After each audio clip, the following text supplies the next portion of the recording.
தமிழ் தேசிய இனத்தின் ஒற்றை நம்பிக்கை, தமிழ் பேரினத்தின் இருளகற்ற வந்த பேரொளி எங்கள் தாய்ப்புலி செந்தமிழன் சீமான் உங்களோடு.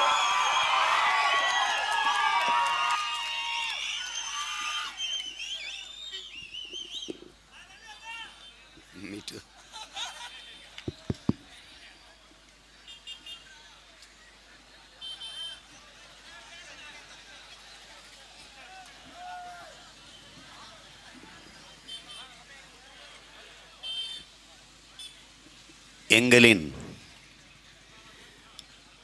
உயிரோடும் உணர்வோடும் கலந்து வாழுகின்ற அன்பு உறவுகள் அனைவருக்கும் வணக்கம்.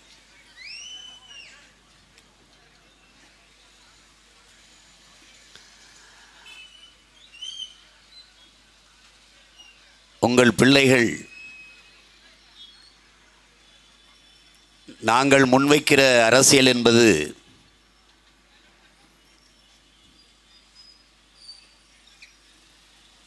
அரை நூற்றாண்டுகளுக்கு மேலாக இந்த மண்ணிலே இருக்கின்ற இந்த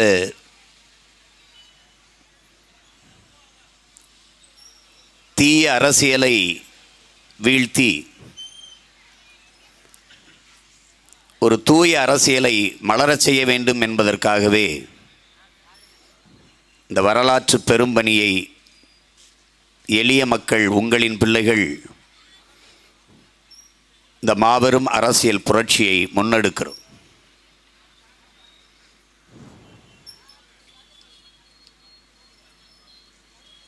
இங்கே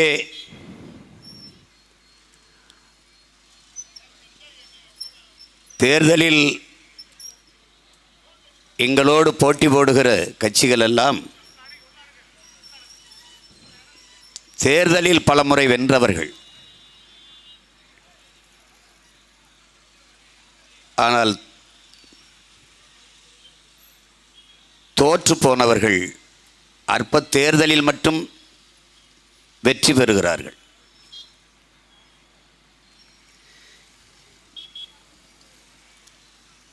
தொலைக்காட்சியில் ஒரு விளம்பரம், ஒரு அம்மா டெட்டாலை போட்டு தொடச்சிக்கிட்டு இருக்கு துணியில். ஒரு சின்ன குழந்தை பையன் வந்து, அம்மா இது என்ன செய்யும்?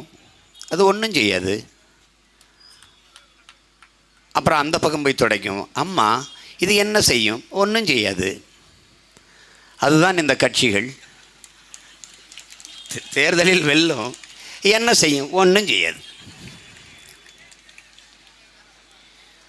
இவர்கள் தோற்று போனவர்களின் உடன் பிறந்தவர்களே, என் அருமை பெற்றோர்களே, தேர்தலில் பல முறை வென்றிருக்கார்கள். ஆனாலும் இவர்கள் தோற்று போனவர்கள். உங்கள் பிள்ளைகள் தேர்தலில் பல முறை தோற்று போனவர்கள், ஆனாலும் வென்றவர்கள். கொண்ட கொள்கையில், கொடுத்த வாக்குறுதியில் சற்றும் தளர்ச்சி இல்லாமல் தொடர்ந்து அதே நிலையில் நின்றவர்கள். அவர்கள் அற்ப தேர்தலில் மட்டும் வென்றவர்கள், பலமுறை தோற்றவர்கள். எப்படி தோற்றார்கள்? சேலத்திலே உள்ளரங்கிலே டாஸ்மாக் கடையிலே ஊழியர்கள், சேல்ஸ்மேன்கள் அவர்களெல்லாம் அழைத்து வைத்து இந்த சாராய விற்பனை மேலாளர் 20 விழுக்காடு டாஸ்மாக் சரக்கு வியாபாரம் குறைந்திருக்கிறதே, அதற்கு என்ன காரணம்? எவ்வளவு அவசியமான அவசர கூட்டம், எவ்வளவு தேவையான ஆய்வு என்பதை அறிவார்ந்த தமிழ் சமூக தம்பிதங்கைகள், என் அருமை பெற்றோர்கள் சிந்திச்சு பார்க்கணும். அரசு பள்ளிக்கு படிக்க வருகிற மாணவர்களின் எண்ணிக்கை, மாணவிகளின் எண்ணிக்கை ஏன் குறைகிறது? எதனால் குறைகிறது? அவர்களின் வருகையை அதிகப்படுத்த என்ன செய்யலாம்? தனியார் பள்ளிகளின், தனியார் கல்லூரிகளின் கல்வித்தரம் உயர்ந்ததாக இருக்கிறது. அரசு நடத்துகிற பள்ளி கல்லூரிகளின் தரம் குறைவாக இருக்கிறது. 8 கோடி மக்களால் நிறுவப்பட்ட ஒரு அதிகாரம் தனிப்பெரும் முதலாளியிடம் தோற்று போவதா? இத்தனை கோடி மக்களால் நிறுவப்பட்ட அதிகாரத்தால் தர முடியாத கல்வியை ஒரு தனி முதலாளி கொடுத்து விடுவதா? அதை தாண்டி பல மடங்கு தரத்தை உயர்த்தி பிள்ளைகளை அரசு பள்ளி கல்லூரிகளை நோக்கி திருப்புவதற்கு என்ன வழி? அதிகமாக அரசு பள்ளி கல்லூரியை நோக்கி மாணவ மாணவியர்கள் படையெடுக்க வைப்பதற்கு என்ன வழி? அதற்கு என்ன திட்டம்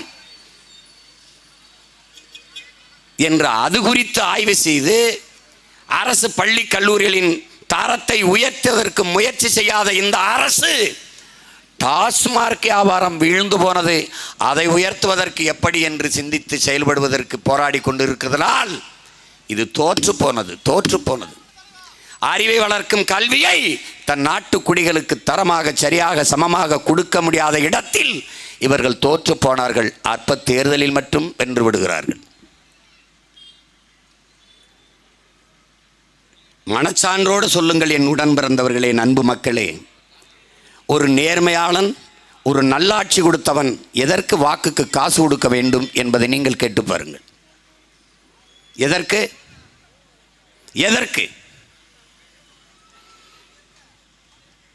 நான் நல்லாட்சி கொடுத்திருந்தால், மக்களின் நன்மதிப்பை பெற்றிருந்தால் அவர்கள் எனக்கு வாக்கு தருவார்கள் என்கிற நம்பிக்கையற்று போவது ஏன்?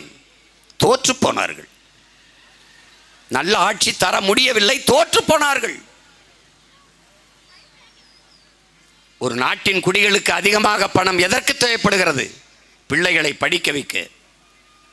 உடல்நிலை சரியில்லை என்றால் மருத்துவம் பெற்றுக்கொள்வதற்கு, மருத்துவத்திற்கும் கல்விக்கும் தான் அதிகமாக நாட்டு மக்கள் பணத்தை செலவு செய்கிறார்கள். இது இரண்டையும் சரியாக சமமாக தரமாக கொடுத்து விட்டால் மக்களுக்கான பணத்தின் தேவை குறைந்துவிடும்.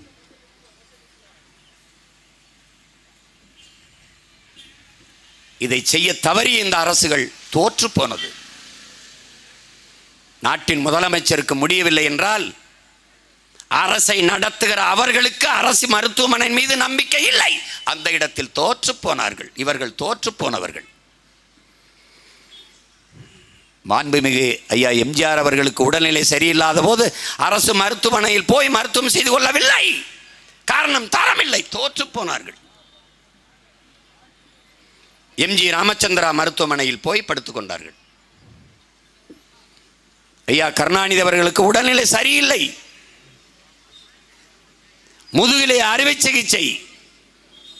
ஈழப்போர் நடந்து கொண்டிருந்த போது, லட்சக்கணக்கான மக்கள் கொல்லப்பட்ட போது பதில் சொல்ல முடியாமல் முதுகிலே அறுவை சிகிச்சை என்று அறுவை சிகிச்சை நடத்தி மல்லாக்கப்படுத்திருந்த ஒரே நோயாளி உலக வரலாற்றிலே ஐயா கருணாநிதி அவர்கள்தான். எம்ஜி ராமச்சந்திரா மருத்துவமனையில் போய் படுத்துக் கொண்டார்கள். அப்ப அரசு மருத்துவமனை என்ன? தரமில்லை. ஏன்? தோற்று போனார்கள். நாட்டு குடிகளுக்கு தரமான மருத்துவம் கொடுப்பதிலே தோற்று போனவர்கள் இந்த திராவிட ஆட்சியாளர்கள். தேர்தலில் மட்டும் வென்று விடுவார்கள். அற்ப தேர்தலில் மட்டும்.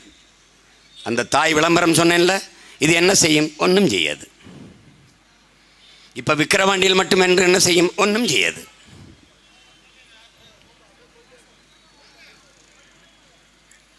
உயிரை காக்கும் மருத்துவத்தை தன் நாட்டு குடிகளுக்கு தரமாக சரியாக சமமாக கொடுக்க முடியாமல் இந்த அரசுகள் தோற்று போய்விட்டது. இவர்கள் தோற்று போனவர்கள். அவ்வப்போது தேர்தலில் மட்டும் வெற்றி பெறுவார்கள். கச்சத்தீவை அம்மையார் இந்திரா காந்தி எடுத்து கொடுக்கிற போது, இது தமிழனுடைய உரிமை, தமிழனுடைய நிலம், என் மீனவ சொந்தங்களின் வாழ்வாதாரம் பறிக்கப்படும், கச்சத்தீவு அவனுக்கென்றால் கடல் தூரம் அவனுக்கு அதிகமாக இருக்கும், கச்சத்தீவு எங்களுக்கென்றால் கடல் தூரம் எங்களுக்கு அதிகமாக இருக்கும், அதை கொடுக்கக்கூடாது என்று வாதிட்டு கச்சத்தீவை கொடுக்க விடாமல் தடுக்க வேண்டிய இடத்தில் இவர்கள் தோற்று போனார்கள். பிறகு ஒவ்வொரு தேர்தலிலும் கச்சத்தீவை மீட்க போராடுவோம் போராடுவோம் போராடுவோம் என்று வெற்று பசப்பு அறிக்கைகளை கொடுத்து நீர்த்து போனார்கள். அவ்விடத்தை அவர்கள் தோற்று போனார்கள். அவ்வப்போது தேர்தலில் மட்டும் வென்று விடுவார்கள். இவர்கள் கொடுத்த ஒவ்வொரு வாக்குறுதியும் பாருங்கள். இந்த தேர்தலின் போது 2021 தேர்தலின் போது இந்த திராவிட முன்னேற்ற கழகத்தின் கட்சிக்காரர்கள், குறிப்பாக தம்பி உதயநிதி போன்றவர்கள், கூட்டுறவு வங்கியிலே நீங்கள் கடன் பெற்றிருந்தால் அந்த கடனை நாங்கள் ஆட்சிக்கு வந்த பிறகு தள்ளுபடி செய்வோம் சொன்னார்கள். நகையை அடமானம் வைத்திருந்தால் அதை திருப்பி தருவோம் சொன்னார்கள். நகை இருந்தால் அடமானம் வைத்து கடன் பெற்றுக் கொள்ளுங்கள், வந்தவுடனே அந்த நகை கடனை தள்ளுபடி செய்வோம் வாக்குறுதி தந்தார்கள். என்ன நடந்தது? என்ன நடந்தது? இவர்கள் பேச்சை கேட்டு வீட்டில் இருந்த நகையை அடமானம் வைத்தவன் திருப்ப முடியவில்லை. ஆட்சிக்கு வந்த பிறகு சொன்னார்கள், பல பேர் நகையை வைக்காமல் வெறும் பெட்டியை கொடுத்து கடன் பெற்றுக் கொண்டு போயிருக்கிறார்கள், அவர்கள் கடனை எப்படி தள்ளுபடி செய்வது என்று ஆட்சிக்கு வந்த பிறகு சொன்னார்கள். அதையும் நீங்கள் நம்பிக்கொண்டு இன்னும் அவர்களுக்கு வாக்கு செலுத்தி கொண்டிருக்கிறீர்கள். வெறும் பெட்டியை, உள்ளே நகை இல்லாமல் வெறும் பெட்டியை அந்த வங்கி மேலாளரிடத்திலே கொடுத்து கடனை பெற்றிருக்கிறான் என்றால் நீங்கள் யோசிச்சு பாருங்க. கடன் பெற வருகிறவன் முகவரி கொடுத்திருப்பான், எந்த ஊர் எல்லாம் சொல்லியிருப்பான். வெறும் பெட்டியை கொடுக்கும்போது அந்த மேலாளர் திறந்து பார்த்து நகையை எடை போட்டு இது எத்தனை கிலோ, அதுக்கு எவ்வளவு கடன் கொடுக்கலாம் என்று தெரியாமல் கடன் கொடுத்தாரா? அப்போது நிர்வாகத்தில் இருந்த அந்த நிர்வாகி யார், அந்த மேனேஜர் யார், அவர் எப்படி கடன் கொடுத்தார்? அப்படி வெறும் பெட்டியை வாங்கி வைத்துக்கொண்டு நகையே இல்லாத கடன் கொடுத்த அந்த மேலாளர் மீது நடவடிக்கை இருக்கிறதா? இல்லை கடன் வெறும் பெட்டியை கொடுத்து கடன் பெற்றவன் யார், அவன் முகவரி இருக்குமே, அவன் மீது ஏதாவது நடவடிக்கை இருக்கிறதா? அப்படி என்றால் பொய்யான வாக்குறுதியை கொடுத்து ஏமாற்றி விட்டார்கள். அந்த இடத்தில் இவர்கள் தோற்று போனார்கள். நாங்கள் வந்தால் டாஸ்மார்க்கை மூடுவோம். முதல் கையெழுத்தே டாஸ்மார்க்கை மூடுவதற்குத்தான், மது விலக்குதான். ஐயா கருணாநிதி சொன்னது இருக்கிறது, இன்றைய முதல்வர் ஐயா ஸ்டாலின் சொன்னது இருக்கிறது, அருமை பெருமகள் அம்மையார் கனிமொழி சொன்னது இருக்கிறது, தம்பி உதயநிதி சொன்னது இருக்கிறது. வெறும் வெற்று வாக்குறுதிகளை கொடுத்து மக்களுக்கு முன்னால் தோற்று போனார்கள். அவ்வப்போது தேர்தலில் மட்டும் வெற்றி பெறுகிறார்கள். வெற்றி எப்படி பெறுகிறார்கள்? வாக்கை மக்களிடத்திலிருந்து பெற்றல்ல, வாக்கை விலை கொடுத்து வாங்கி வெல்கிறார்கள்.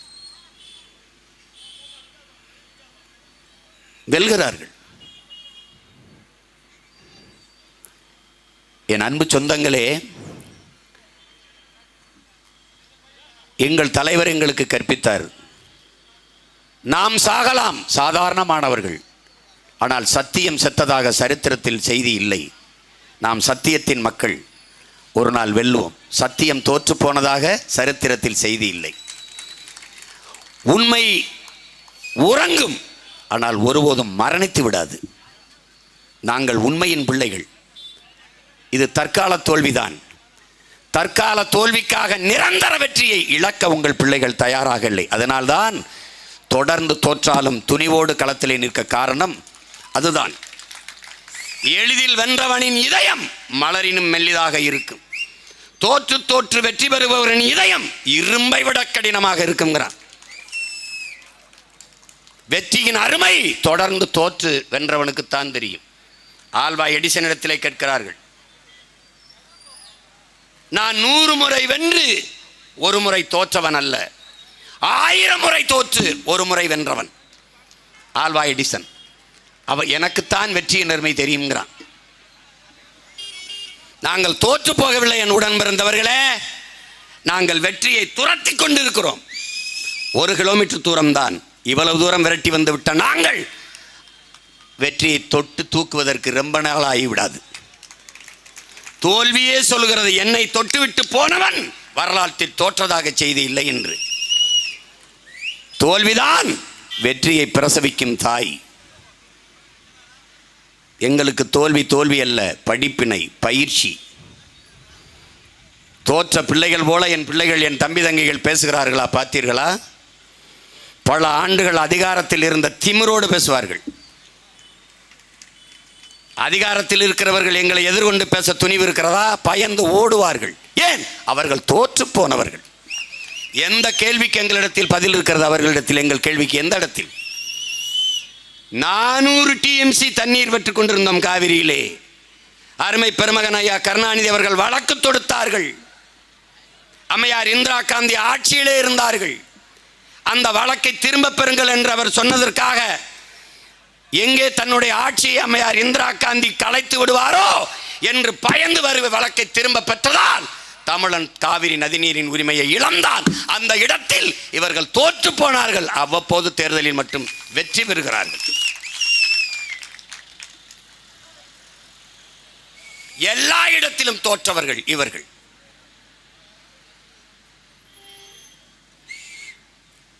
அணு உலையை நிறுவ அனுமதித்தது யார்? இவர்கள்தான். அன்பு தம்பி தங்கைகளே, என்னரும் பெற்றோர்களை இதை நீங்கள் உணர்ந்து கொள்ள வேண்டும். முதலாக அணு உலை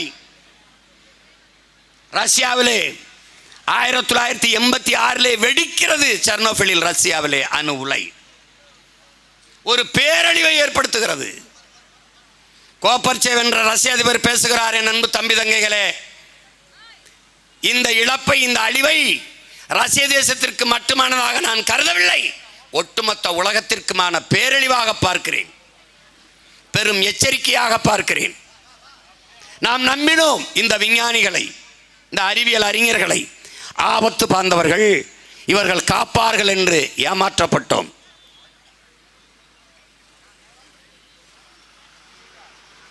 ஒரு லட்சம் ஆண்டுகளுக்கு இதன் அருகில் வராதீர்கள் என்று. எத்தனை ஆண்டுகள்? 1,00,000 ஆண்டுகளுக்கு இதன் அருகில் வராதீர்கள் என்று பெரிய இரும்பு கேட்டை கதவை போட்டு கம்பியை போட்டு மூடிவிட்டு பூட்டை போட்டுவிட்டு போய்விட்டார். போரின் பேரழிவிற்கு பிறகு கூட மக்கள் மீள்குடியேற்றம் செய்துவிட முடியும் அந்த இடத்திலே. ஆனால் ஒரு அணு உலை வெடித்த இடத்தில் என் அன்பு சொந்தங்களே, மறுபடி மனிதன் அங்கே மீள்குடியேற்றம் செய்ய முடியாது. நீங்கள் அணுவினுடைய அந்த வீச்சை நீங்கள் புரிந்து கொள்ளணும். உலகில் பாதுகாப்பான அணு என்று ஒன்றே கிடையாது. அணுகுண்டு மேலே அமர்ந்திருப்பதும் அணு உலைக்கு அருகிலே குடியிருப்பதும் இரண்டும் ஒன்றுதான். நான் சொல்லல, அணு விஞ்ஞானிகளே. நன்கு கட்டமைக்கப்பட்ட காங்கிரீட் மதில் சுவரை 1,00,000 கிலோமீட்டர் வேகத்திலே ஊடுருவி பாயுங்கிறான் அணு. நன்கு கட்டமைக்கப்பட்ட காங்கிரீட் சுவரையே அப்படி ஊடுருவிப்போம்னா மனித தோல் எம்மாத்திரம்னு பார்த்துக்க. நீ அணு உலை வெடிக்க வேண்டியதில்லை என் அன்பு தம்பி தங்கைகளே. அணு உலையை குளிர்வித்து விட்டுக்கிட்டு குளிர வச்சுக்கிட்டே இருக்கணும். அதுக்கு தான் கடற்கரை ஓரத்திலே கட்டுவான். அப்போ குளிர் அது மேலே, அந்த அணு உலை மேலே தண்ணீரை பீச்சு அடிச்சுக்கிட்டே இருப்பான். அந்த தண்ணீர் அப்படியே கடலுக்குள்ளே போகும். அந்த அணு உலையிலிருந்து பட்டு போகிறதுலே கதிர்வீச்சு போய்கிட்டே இருக்கும். இந்த தண்ணீர் தரையில் பட்டு புல் முளைச்சி அந்த புல்லை மாடு திண்டு அந்த மாட்டில் பாலை கறந்து, நல்லா கொஞ்சிக்கணும், பாலை கறந்து பாலை தயிராக்கி நெய்யாக்கி அந்த வெண்ணெய் எடுத்து நெய்யை எடுத்து ஒரு கண்ணாடி போத்தலில் அடைச்சி மூடிட்டு இருட்டு அறைக்குள் நடு அறையில் வைத்து மின் விளக்கை அணைச்சிட்டா பகல் போல பளிச்சென்று எரியுங்கிறான். இவ்வளவு கடந்து போயும் அந்த அணுவீச்சு குறையில்லை. பல லட்சக்கணக்கான மீன்கள் செத்து கரை ஒதுங்குச்சு. ஏன்னு கேட்டதுக்கு வேணா பதில் சொன்னானா, இந்த அணு உலையை குளிர் வச்சு உள்ள தள்ளுற தண்ணி தான். எதை பற்றியும் கவலைப்பட மாட்டார்கள். முதலில் இந்த அணு உலை 1986 ரஷ்யாவில் வெடிக்கிறது. 88 ஐயா ராஜீவ் காந்தி ஒப்பந்தம் போடுறது. இவ்வளவு பேராபத்திற்கு பிறகு ஒரு நாட்டின் தலைவன் எதை பற்றியுமே கவலைப்படாமல் என் நாட்டுக்கு கொடுங்கன்னு அணு உலையை கையெழுத்து போட்டு வர்றார். அந்த அணு உலையை முதலாக கேரளாவுக்கு தான் வைக்க போனாங்க. கேரளாவை ஆண்டது யார்? கம்யூனிஸ்ட். ஆள்றது யார்? காங்கிரஸ். இந்த 2 கட்சியும் அணு உலை வேண்டாம், நான் வெளிச்சத்தில் வாழ்வதை விடவும் உயிரோடு வாழ்வது முதன்மையானதுன்னு தூக்கிட்டு போட்டான். அங்கே நிராகரிக்கப்பட்ட அணு உலை தமிழர் தாய் நிலத்தில் தூத்துக்குடியில் இடிந்தகரையில் நடப்படுகிறது. நட்டபோது இருந்தவர்கள் யார்? இவர்கள் தான் திராவிட திருவாளர்கள். ஒன்று திமுக, ஒன்று அதிமுக. கொண்டு வந்தது யார்? காங்கிரஸ். ஏற்றுக்கொண்டது யார்? இவர்கள் தான். அவ்வளவு பேராபத்து கொண்ட அணு உலையை அன்னை தமிழ்நிலத்தில் நட வைத்து தோற்று போனார்கள். இவர்கள் தோற்று போனார்கள். 2 ஆண்டு கால எதிர்ப்பு போராட்டம் ஏறிட்டு பார்க்காது தோற்று போனார்கள். ஒவ்வொரு போராட்டக்காரன் மீதும் 600, 200, 300 வழக்குகளை போட்டு தோற்று போனார்கள். ஆனாலும் அவ்வப்போது தேர்தலில் வெற்றி பெறுகிறார்கள். தூத்துக்குடியில் கூட வெற்றி பெறுகிறார்கள். ஸ்டெர்லைட் தாமிரம் இல்லாது எப்படி? தாமிர ஆலையை பற்றி கவலைப்பட்ட இவர்கள் தண்ணீரின் தேவையை பற்றி கவலைப்படவில்லை, தோற்று போனார்கள்.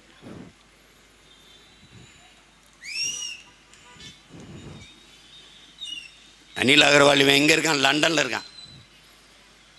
ஏன் பாதுகாப்பான ஸ்டெர்லைட்டு தானே. தூத்துக்குடியிலே ஒரு வீடை கட்டி பக்கத்தில் இருக்கலாமே, ஸ்டெர்லைட்டுக்கு பக்கத்தில். எந்தெந்த அதிகாரி பாதுகாப்பானது என்று சொன்னானோ அவன் அதே ஸ்டெர்லைட் வளாகத்திலே வீடு கட்டி வரலாமே. சில பேர்லாம் அவங்களுக்கு தெரியாது. புதுச்சேரி முதல்வராக இருந்த ஐயா நாராயணசாமிலாம் அணு உலை பாதுகாப்பானது, ஃப்ளைட் வந்து மோதினாலும் ஒன்றும் ஆகாது.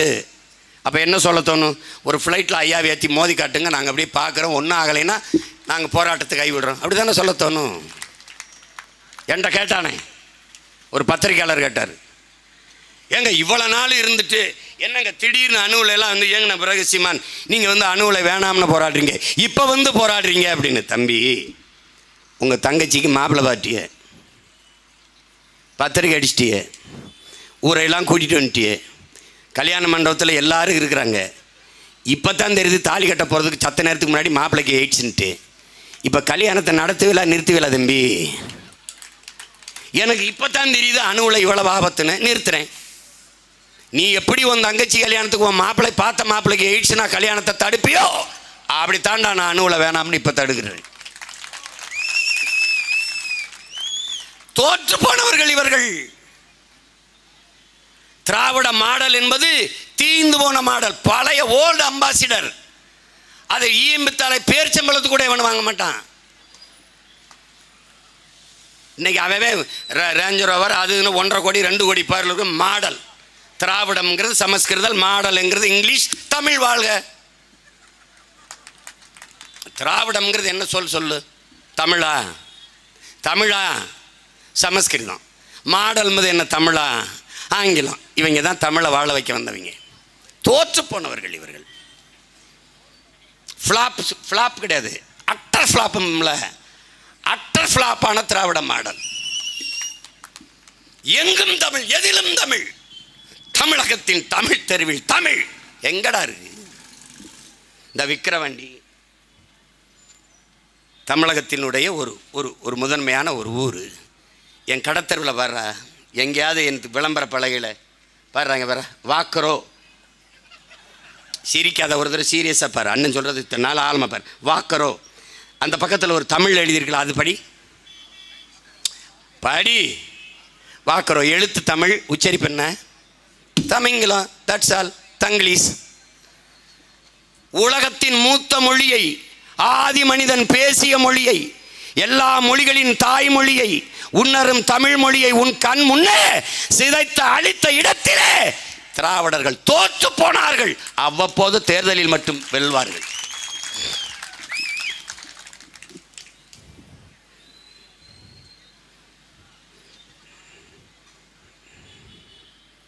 இந்திக்கு இங்கே ஆதிக்கமா? எல்லோரும் வாருங்கள் நாட்டினரே, செந்தமிழுக்கு ஒரு தீங்கு வந்த பின்னும் இந்த தேகம் இருந்தொரு லாபம் உண்டோ? புரட்சி பாவலன் விடுத்த அறைகூவலுக்கேற்ப ஓடி வந்த எண்ணரும் எண்ணின முன்னோர்கள் தீந்தேகத்தை தீக்கு தின்ன கொடுத்தார்கள். நஞ்சுண்டு மாண்டார்கள். சிறைக்குள்ளே வதைப்பட்டு மிதிப்பட்டு செத்தார்கள். ஏன்? எண்ணரும் தாய்மொழி செத்து விடக்கூடாது என்பதற்காக. இந்தி திணிப்பால் என் அருமை தாய்மொழி இறந்து விடுமோ என்பதற்காக. அது எப்படிங்க இந்தியை திணிச்சா மொழி இறந்துருமாங்க அப்படின்னு? இறந்துருச்சுல. மத்திய அரசு கொண்டு வருகிற எல்லா திட்டத்திற்கும் பெயர் இந்தியில் தான் இருக்குது. அதை மாற்ற முடியுதா அவர்களால்? இல்லை இல்லை. மகளிர் காங்கிரஸ் இல்லை, காங்கிரஸ் இல்லை. எவனாவது கட்டியாடா மான தமிழன் ஒரு தமிழச்சி? மகளிர் காங்கிரஸ் இல்லை. காங்கிரஸ் என்ன தமிழ் சொல்ல? காங்கிரஸ் என்னது? இங்கிலீஷு. காங்கிரஸ் கட்சியை தொடர்ந்து ஆளன் ஆக்டிவ் ஒரு வெள்ளக்கார பொம்பளை தொடங்கினான். இது என்னது? இது தமிழ்நாட்டில் மகளிர் காங்கிரஸ்னு சொன்னால் கூட மன்னிக்கலாம், மகிழா காங்கிரஸ் அப்படி தானே இருக்குது, அப்படி தானே இருக்குது. ஏன் நீங்கள் கேட்கல? தமிழ் வளர்க்கிறது. தலைநகருக்கு வா, நம்ம தமிழில் இருக்கும். சென்னை இங்கிலீஷில் இருக்கும். கன்னியாகுமரிக்கு போ, நம்ம தமிழில் இருக்கும். கன்னியாகுமரி இங்கிலீஷில் எழுதி வச்சுருப்பான். இதெல்லாம் என்ன சேட்டை? என்ன சேட்டை? எங்கே இருக்கு தமிழ்? இந்தியை எங்கே எதிர்த்தார்கள் இவர்கள்? இந்தியை திணித்தேன் எதிர்த்தாய், இந்திக்காரனை திணிக்கிறாய், என்ன செய்வாய்? பதில் இல்லை. தோற்று போனார்கள் இவர்கள், தோற்று போனார்கள். எந்த ஒன்றை இவர்கள் சரியாக செய்திருக்கிறார்கள் என் உடன் பிறந்தவர்களே? எந்த ஒன்றை? 60 ஆண்டுகளுக்கு மேலாக ஆட்சி செய்த இவர்கள் இலவச அரிசி கொடுத்தால்தான் அதை வாங்கி சாப்பிட்டு வயிறு வளர்த்து உயிர் விளக்க முடியும் என்கிற ஏழ்மை வறுமை நிலையில் என் இன மக்களை நிறுத்திய இடத்திலே இவர்கள் தோற்று போனார்கள். அவ்வப்போது தேர்தலில் மட்டும் வெற்றி பெறுவார்கள். இலவசம் இலவசம் இலவசம், எல்லாவற்றையும் இலவசம் என்று வெற்று பசப்பு இனிப்பு வார்த்தைகளால் என் மக்களை வீழ்த்தி விட்டார்கள். ஆறுதலால் காயங்கள் ஆறுவதில்லை, அடைவதனால் எதையும் அடைந்து விட முடியாது, தூறல்களால் பயிர்கள் விளையாது. என் தேசத்தை நாசமாக்கிய ஒரே சொல் இலவசம். தவ திரு குன்றக்குடி அடிகளார் என்கிற பெருந்தகை முன்வைத்த தத்துவம். போன ஆண்டு மிக்சி வாங்கினவன், போன ஆண்டு இலவசம் பெற்றவன், இந்த ஆண்டு நான் வளர்ந்து விட்டேன், இந்த ஆண்டு எனக்கு இலவசம் தேவையில்லை, வேற யாருக்காவது ஏழ்மை வறுமையில் இருக்கிறவருக்கு கொடுங்கள் என்று சொல்கிற ஒருத்தனை சொல். போன ஆண்டு இலவசம் பெற்றேன், இப்போ நான் வளர்ந்துட்டேன், எனக்கு வேணாம், வேற யாருக்காவது கொடுங்க என்று சொல்கிறவனை பார். சரி, நீ மிக்சி கொடுத்த, மிக்சி எத்தனை நாள் இயங்கும்? ஆழ்ந்து யோசிச்சு பார்க்கணும். மிக்சி எத்தனை நாள் இயங்கும்? ஒரு 6 மாதம் பழுதாயிரும். அதுக்கப்புறம் மாவு அரைக்க, மசாலா அரைக்க என்ன பண்ணுவ? அடுத்த தேர்தல் வரைக்கும் நீ மசாலா அரைக்காம இருப்பியா? சொல்லு.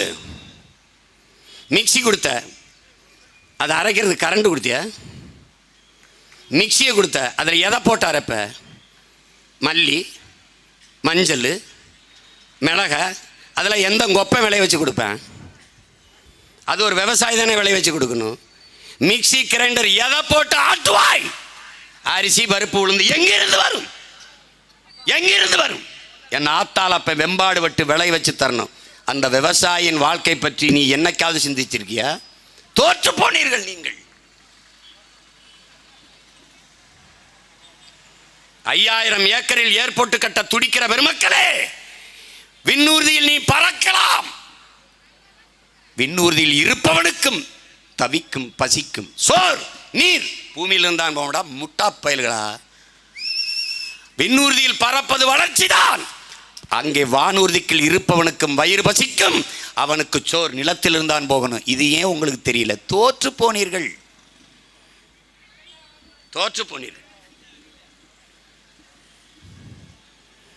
இத்தனை ஆண்டுகள் ஆட்சியில் மின்சாரம் இல்லாத எந்த இயக்கமும் இல்லை. இது அடிப்படை அறிவு. ஆனால் அந்த மின்சாரத்தை தடையின்றி தன் குடிகளுக்கு தர உங்களுக்கு ஒரு திட்டம் இல்லை. தோற்று போனீர்கள். அவ்வப்போது தேர்தலில் மட்டும் காசு கொடுத்து வாக்கை பெற்று வென்று விடுகிறீர்கள். இது வெற்றியா தோல்வியா என்று அறிவார்ந்த தமிழ் சமூக மக்கள், தலைவர் பெருமக்கள் மல்லாந்து படுத்தி சிந்தித்து பாருங்கள். இப்படி ஒரு வெற்றிக்கு கள்ளச்சாராயம் குடித்து நிம்மதியாக படுத்து தூங்கலாம்.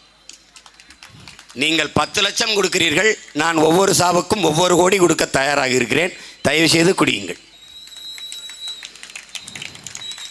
ஏன் நாங்கள் ஆட்சிக்கு வந்தா இருக்காது, அதுக்குள்ளே இப்போ இடையில உங்கள் ஆட்சியிலே குடிச்சு முடிச்சிருங்க.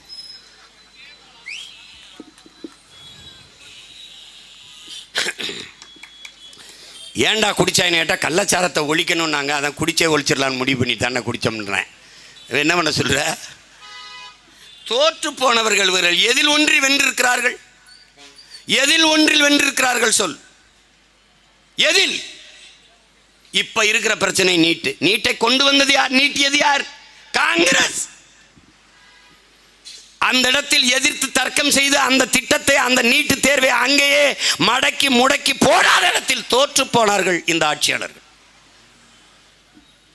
ஒரு அடிப்படை தானே என் உடன் பிறந்தவனே. உன் முன்னால் அண்ணன் எழுப்புகிற கேள்வியை பார்.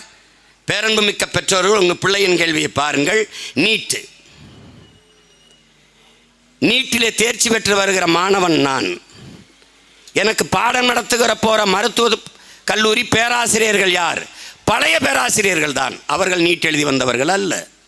பாடத்திட்டம் என்ன? அதே பழைய சிலபஸ் தான், பழைய பாடமுறை தான். அப்போ நல்லா கவனிச்சுக்கணும். ஒரு அச்சு, அதே மண், கல்லாக இருக்கிறவர் ஒரே தான். யார் உட்கார்ந்து அறுத்தாலும் கல் ஒரே மாதிரி தான் வரும். அப்படிங்கும்போது இதில் என்ன மாறுதல் வரப்போகுது, என்ன தரம் உரைய போகுது? அதே தான். இப்போது 1200க்கு 1199 மதிப்பெண் பெற்ற நான் நீட்டில் தோத்துட்டா தகுதி பெற்ற மாணவன் இல்லை. 750 வாங்கி எல்லையில் தேர்ச்சி, பார்டரில் பாஸ் பண்ண ஒருத்தன் நீட்டில் தேர்ச்சி பெற்றுட்டான், அவன் தகுதியான மாணவன். எப்படி இருக்குது பார்த்துக்க. இதை நல்லா சிந்திச்சு பார்த்துக்க. இப்போ இந்த நீட் எழுதி தேர்ச்சி பெற்று வந்துட்டேன். இந்த நீட்டு தேர்வை நடத்துகிற பெருமக்கள் யார்? இதை கண்டக்ட் பண்ணுறது யார்? இந்த நீட்டு தேர்வை நடத்துறது யார் தெரியுமா?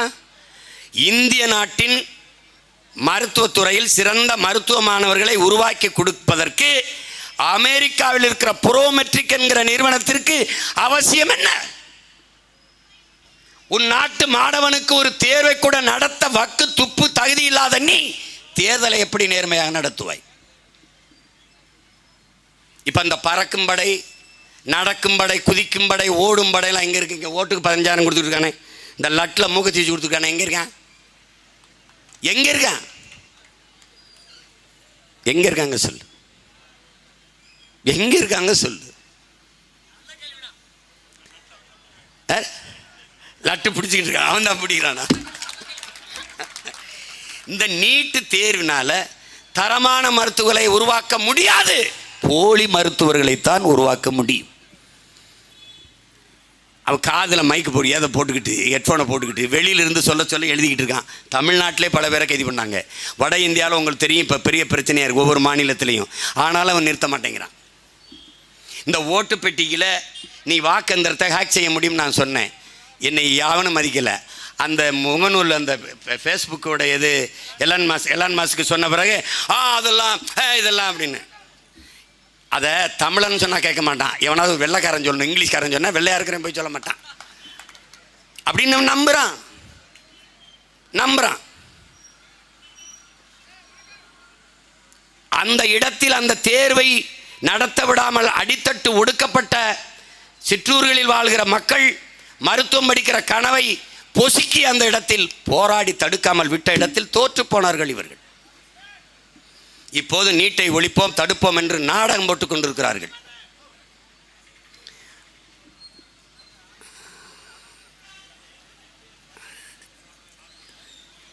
விடு அவர்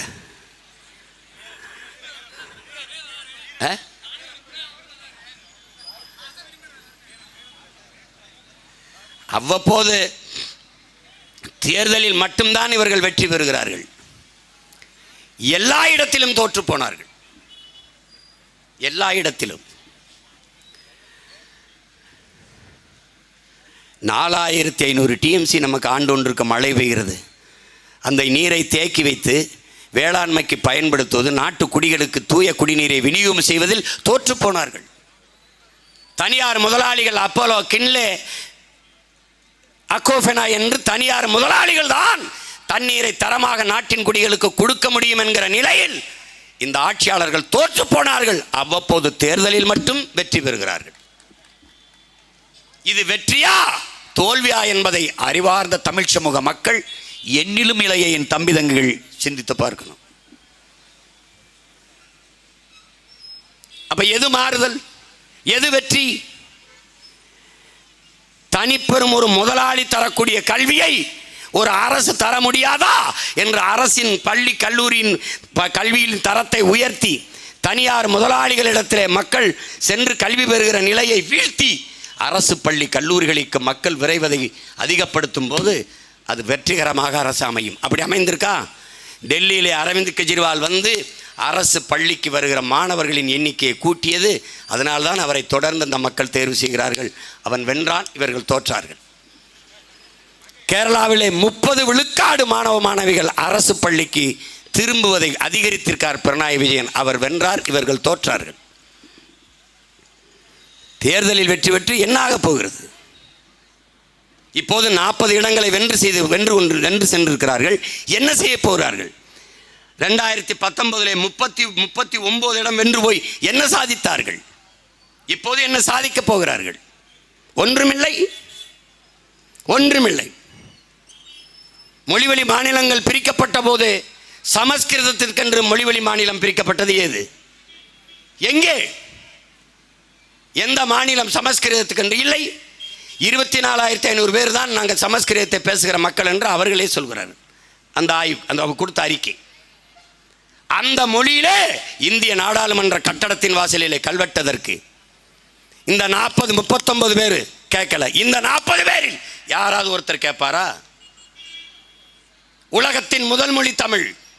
இந்திய மொழிகளின் தொன்மையை தமிழிலிருந்து அறியலாம், பிரதம அமைச்சரே சொல்றார். உலகின் மூத்த மொழி தமிழ், இந்தியாவில் இருப்பது பெருமை, பிரதமரே சொல்றார். அந்த பெருமை மிக்க மொழியிலே ஏன் இந்திய நாடாளுமன்ற வாசலில் கல்வெட்டு இல்லை என்று இவர்கள் கேட்பார்களா? கேட்க மாட்டார்கள். ஏன்? இவர்கள் தோற்று போனவர்கள். அவ்வப்போது தேர்தலில் மட்டும் வெற்றி பெறுவார்கள்.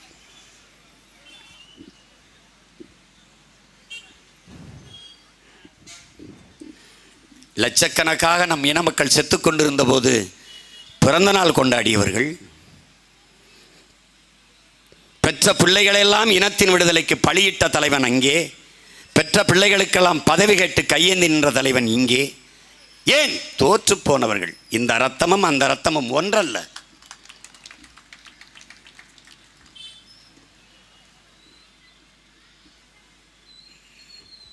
பெரும்பளை நிகழ்ந்து விட்டது. என்னை பெற்றோர்களே, என் உடன் பிறந்தார்களே, தங்கை இசைப்பிரியா செத்து விழுந்த போது ஒரு படையாச்சி மகள், ஒரு பறையர் மகள், ஒரு தேவர் மகள், ஒரு நாடார் மகள், ஒரு கோனார் மகள், ஒரு கவுண்டர் மகள், ஒரு உடையார் மகள் செத்தால் என்று இருந்திருந்தால் நீ கொதித்திருப்பாய். ஒரு தமிழ் மகள் செத்தால் என்றவன் அவை யாரோ என்று விட்டுவிட்டாய். இதுதான் இந்த இனம் வீழ்ச்சியுற காரணம். தமிழர்களுக்கு திட்டமிட்டு மொழிப்பற்று, இனப்பற்று மறைக்கப்பட்டு, மதப்பற்று, சாதிப்பற்று ஊட்டப்பட்டு விட்டது. நீ தன்னின பகையால் தாழ்ந்து வீழ்ந்தவன். தன்னிடத்தில் இருப்பதை விட பிறரிடத்தில் இருப்பது உயர்ந்தது என்ற எண்ணத்தால் வீழ்ந்தவன். போர்க்குணம் அற்றுப்போனாய். காரணம், நீ முன்பே நாகரிகம் அடைந்து பண்பாடு அடைந்தவன் என்பதாலே போர்க்குணம் அற்றுப்போனாய். உன்னுடைய மரபணு மாறிவிட்டது. மானமும் வீரமும் அறமும் உயிரென்று வாழ்ந்த நீ இன்றைக்கு சாதி மதம் சாராயம் பணம் என்று வாழத் தொடங்கிவிட்டாய். செத்துப்போனாய்.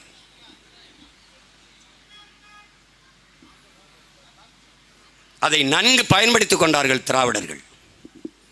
நாம் சொந்த இரத்தங்களுக்குள்ளே யுத்தம் நிகழ்த்தி தோற்று போனோம். அதை பயன்படுத்தி அவர்கள் அவ்வப்போது தேர்தலிலே வென்றார்கள். எந்த இடத்தில் நமக்காக நின்றார்கள்? எந்த இடத்திலே? சொல், எந்த இடத்திலே? தோற்று போன கட்சி ஆட்சி திமுக.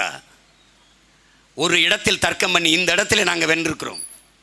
சாதிவாரி கணக்கெடுப்பு எடுக்க சொன்னால் அது இந்திய ஒன்றிய அரசு, பாரதிய ஜனதா அரசு சாதிவாரி கணக்கெடுப்புக்கு நேரெதிரான கோட்பாடு கொண்ட ஒரு கட்சியை எடுக்க சொன்னால் எப்படி எடுப்பார்கள்?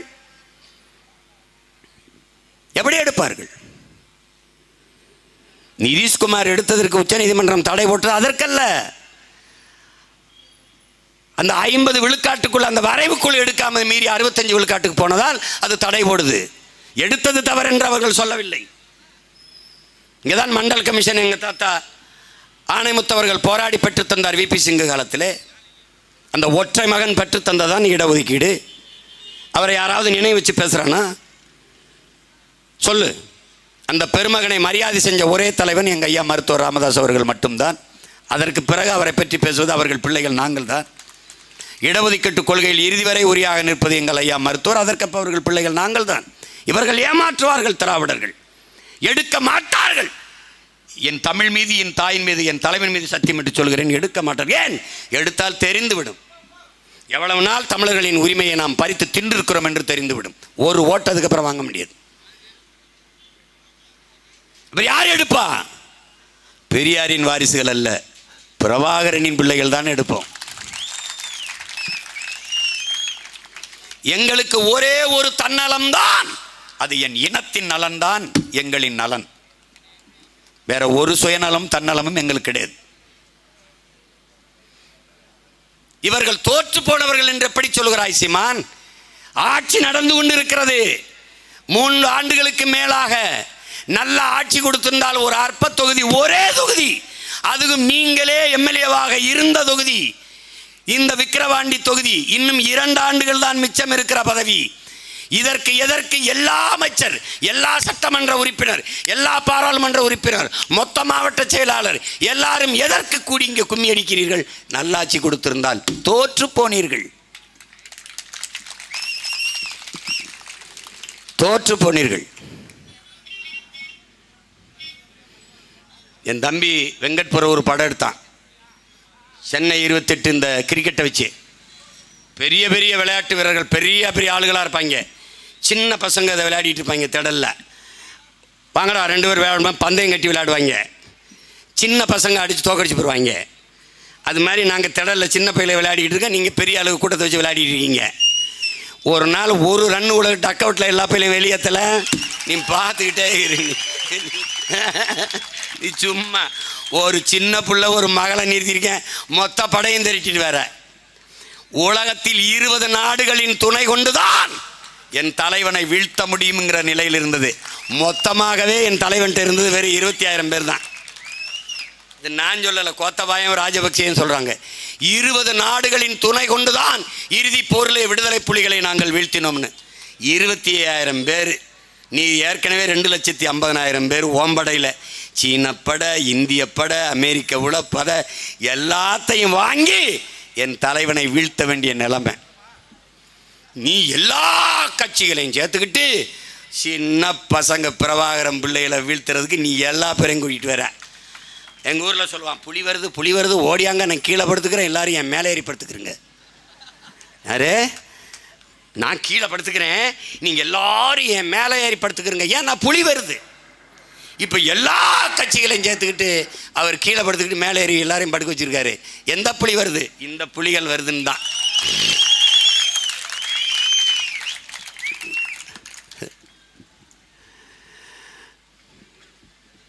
இவங்க என்னைக்கு வளருவாங்க, இவங்க என்னைக்கு ஜெயிப்பாங்கன்னு பல முறை சொல்லியிருக்கேன். சீனாவில் ஒரு விவசாயி, மற்ற மூங்கில் போல இல்லை, சீன மூங்கில் என்ன பண்ணுறான், தன்னோட நிலத்தில் அவன் மூங்கில் விதைகளை நடுறான். நட்டுட்டு தண்ணி ஊற்றுறான், குடத்தில் தண்ணியை கொண்டு போய் ஒவ்வொரு விதைக்காக ஊற்றுறான். தொடர்ச்சியாக ஊற்றுறான். 6 மாதம் பார்க்குறான், முளைக்கல. ஓராண்டு ஊற்றுறான், முளைக்கல. ஈராண்டு ஊற்றினா முளைக்கல. 3 ஆண்டுகள் ஊற்றினா முளைக்கல. ஆனால் அவன் சலிக்கலை, சளைச்சு போகலை, மனம் தோண்டு போகலை. ஊற்றுனான். 4வது ஆண்டு ஊற்றுனான், 5வது ஆண்டு ஊற்றுனான், 6வது ஆண்டு ஊற்றுனான், 7வது ஆண்டு ஊற்றுனான், 8வது ஆண்டு ஊற்றுனான், 9வது ஆண்டு ஊற்றுனான். அந்த விவசாயினுடைய போர்க்குணத்தை பார்த்துக்க. 9 ஆண்டுகளும் ஊற்றுனான். ஒவ்வொரு நாளும் காலையில் வந்து பார்ப்பான், முளைக்கிறான் இல்லை, சோறாமல் மறுபடியும் தண்ணி எடுத்து ஊற்றுனான். 9வது ஆண்டு ஒரு நாள் அதிகாலையில் வந்து பார்த்தான், எல்லா மூங்கிலும் ஒரே மாதிரி முளைச்சிருந்துச்சு. 9 வருட காலங்கள் முளைப்பதற்கு எடுத்துக்கொண்ட அந்த மூங்கில் 6 மாசத்தில் விண்ணை உரசி போய் தொட்டு கொண்டிருந்தது. அவன் என்ன சொல்றான் ஆய்வுல, 6 மாசத்தில் இவ்வளவு அசாத்திய வளர்ச்சியை பெறுவதற்கான அடித்தளத்தை 9 ஆண்டுகளாக வேருக்கு பூமிக்குள்ளே அந்த மூங்கில் தயாரித்து கொண்டிருந்ததுங்கிறான். திடீர்னு ஒரு நாள் மொத்தமாக 234 ஜெயித்து ஆட்சி அமைக்கிற அளவிற்கு இந்த அடித்தளத்தை நாம் தமிழர் என்கிற அரசியல் புரட்சி படை கட்டமைத்து கொண்டிருக்குது. எப்படி? 1.1 வாங்கினவன் செத்துருப்பான், நேரம் இவனோட கூட்டணி வாங்கியிருப்பான், பெட்டியை சீட்டை வாங்கி நோட்டை வாங்கிட்டு 4 விழுக்காடு போயிருப்பான், 7 விழுக்காடு போயிருப்பான், 8.22 தோன்றிருப்பான். 26லையும் இப்படியே தான் நிற்பேன். ஏன்? எனக்கு ஒரு கனவு இருக்கு. யாரு கனவு? என் முன்னவர்களின் கனவு.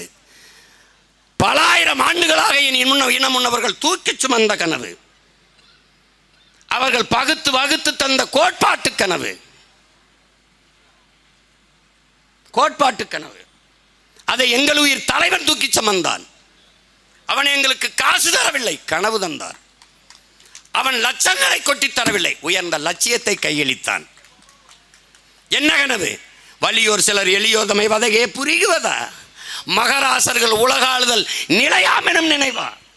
உலகால உனது தாய் மிகு உயிர்வாதை அடைகிறாள், உதவாதினி ஒரு தாமதம் உடனே விழித்தமிழா.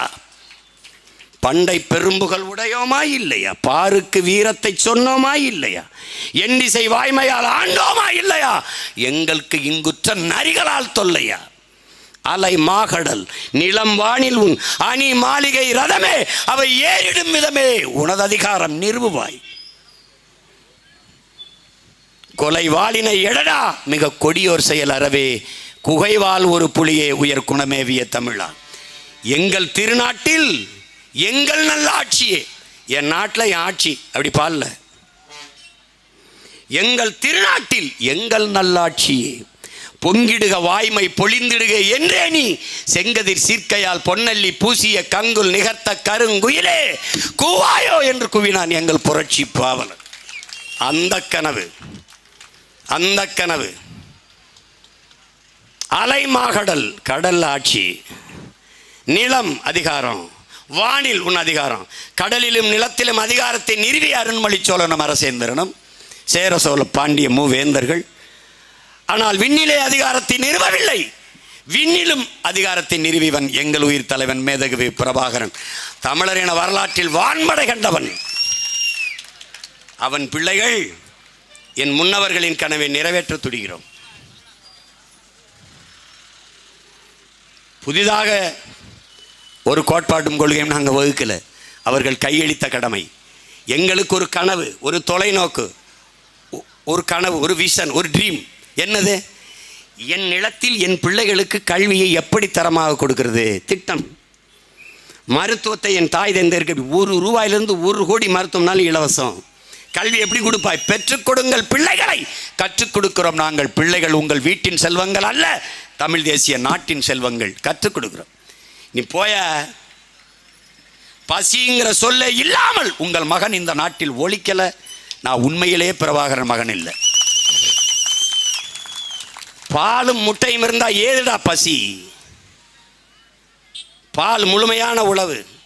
எங்க திரும்பினாலும் பண்ணை வச்சிருப்பேன், மாடு பண்ணை. என் பிள்ளைகளுக்கு 1 லிட்டர் பாலியா 5 முட்டையா அடிச்சுட்டு போயா பள்ளிக்கூடத்துக்கு போயா. எல்லா இடத்துலையும் ஜிம் வச்சிருப்பேன். ஏத்தியா உடம்ப தூக்கியா, டாஸ்மார்க்க முடியா, குடிப்பகத்தை முடியா, படிப்பகத்தை திரையா, அறிவை தேடி ஓடு, நாளைய வரலாறு உன் நிலையை தேடி ஓடி போ. படி படி படிடா. சுவாசிப்பது போல வாசிப்பதை பழக்கமாக்குடா. போடா, படிடா. யுனெஸ்கோ நிறுவனம் சொல்லுது, முன்பெல்லாம் அறிவில் சிறந்தவர்கள் யூதர்களாக இருந்தார்கள், இப்போது அவர்களை முந்திக் கொண்டு தமிழர்கள் போகிறார்கள். அதை நிலைப்படுத்துவேன், இன்னும் அதிகரிப்பேன். ஆங்கிலம் எங்களுக்கு ஒரு மொழி பாடம், தமிழ் பயிற்று மொழி. எந்நாட்டு அறிவியலை, எந்நாட்டு புவியியலை, எந்நாட்டு வரலாறை, எந்நாட்டு வேள்மையை எதற்காக நான் ஆங்கிலத்தில் படிக்கணும்? ஆங்கிலம் ஒரு மொழி பாடம். ஆங்கிலேயருக்கு இணையாக ஆங்கிலம் எழுத, படிக்க, பேச புலமை பெற்ற பிள்ளைகளாக என் உயிர் பிள்ளைகளை நான் உருவாக்குவேன். அறிவார்ந்த பிள்ளைகள், ஒழுக்கத்தில் சிறந்த பிள்ளைகளாக தமிழ் தேசிய பிள்ளைகளை உருவாக்குவேன். இவர்கள் தோற்று போனவர்களின் உடன் பிறந்தவனே. சென்னை கன்னிமாரா நூலகத்திலே இடமில்லை, அறிவி பசி கொண்டு அன்னை தமிழ் சமூக பிள்ளைகள் அலைகிறார்கள். 100 ஏக்கரிலே நூலகம் கட்டுவோம் என்றால் அறிவார்ந்த சமூகமாக இது மாறுகிறது என்ற அர்த்தம். அந்த இடத்தில் தோற்று போனார்கள். சென்ட்ரல் சிறையிலே, மத்திய சிறையிலே இடமில்லை, அதை இடித்துவிட்டு புழலிலே 100 ஏக்கரில் சிறை வளாகம் கட்டுவோம் என்ற இடத்திலே தோற்று போனார்கள். ஒரு குற்ற சமூகத்தை உருவாக்கி விட்டார்கள். எந்த நாட்டிலே நூலகத்தில் கூட்டம் அதிகரிக்கிறதோ அந்த நாடு அறிவார்ந்த சமூகம். சாராய கடைக்கு இல்லாத பழச்சாற்று கடையிலே எங்கே கூட்டம் கூடுகிறதோ அது ஆரோக்கியமான சமூகம். எந்த இடத்திலே சிறையில் கூட்டம் குறைந்து மருத்துவமனையில் கூட்டம் குறைகிறதோ அது ஒழுக்கமான சமூகம், உடல் நலமுற்ற ஆரோக்கியமான சமூகம் என்று பொருள். ஆனால் மருத்துவமனையிலே எச்சி துப்பினால் எந்த நோயாளி தலையிலாது விழும், கோர்ட்டு வாசலில் நின்று துப்பினால் எந்த குற்றவாளி தலையாது விழும். அவ்வளவு கூட்டங்கள் கூடுகிறது என்றால் இது குற்ற சமூகம். எதை நோக்கி போகிறது என்று நீ வார். இவர்கள் தோற்று போனவர்கள். ஒரு நல்ல நாட்டை, நல்ல குடிகளை படைக்க தவறியவர்கள். இவர்களுக்கு தெரியாதா? மலையை இவர்களால் உருவாக்க முடியாது, இயற்கையின் அரும்பெரும் கொடை, அது பூமி தாயின் மார்பு என்று இவர்களுக்கு தெரியாதா? மணலை வித்தால் மறுபடி உருவாக்க முடியாது என்று தெரியாதா? மணல் இல்லாமல் எப்படி வீடு கட்டுவாய் சீமான் என்ற அறிவார்ந்த கேள்வி எழுப்புகிற பெருமக்களே, அன்னை தமிழ் சமூகத்தில் தமிழ்நாட்டு குடிகளின் மக்களின் மணல் தேவைக்கு மட்டும்தான் மணல் அள்ளப்பட்டதா? இல்லை. அருகில் இருக்கிற எல்லா மாநிலங்களுக்கும் எடுத்துக்கொண்டு வித்தீர்கள். அந்நிய தேசங்களுக்கு, அரபு நாடுகளுக்கெல்லாம் கப்பலில் ஏற்றிக்கொண்டு காசு சம்பாதித்து வித்தீர்கள். 500 ஆண்டுகளுக்கு போக வேண்டிய மணலை 25 ஆண்டுகளிலே விற்று முடித்து விட்டீர்கள். மணல் தீர்ந்த பிறகு மலையை கைவித்து விட்டீர்கள். எம் சாண்ட் என்று, மலை மணல் என்று தோற்று போனீர்கள். நீங்கள் சொந்த நாட்டு குடிகளுக்கு துரோகம் செய்து விட்டீர்கள். அவன் சொல்றான்ல, அதிகாரத்தில் இருப்பவனே உன் வளத்தை திருடி விற்க தயாராகிவிட்டான் என்றால் அப்படிப்பட்ட ஆட்சியாளன் உனக்கு அமைந்திருப்பானே, ஆனால் நீ சபிக்கப்பட்டவனடா, நீ சபிக்கப்பட்டவன் என்கிறான்.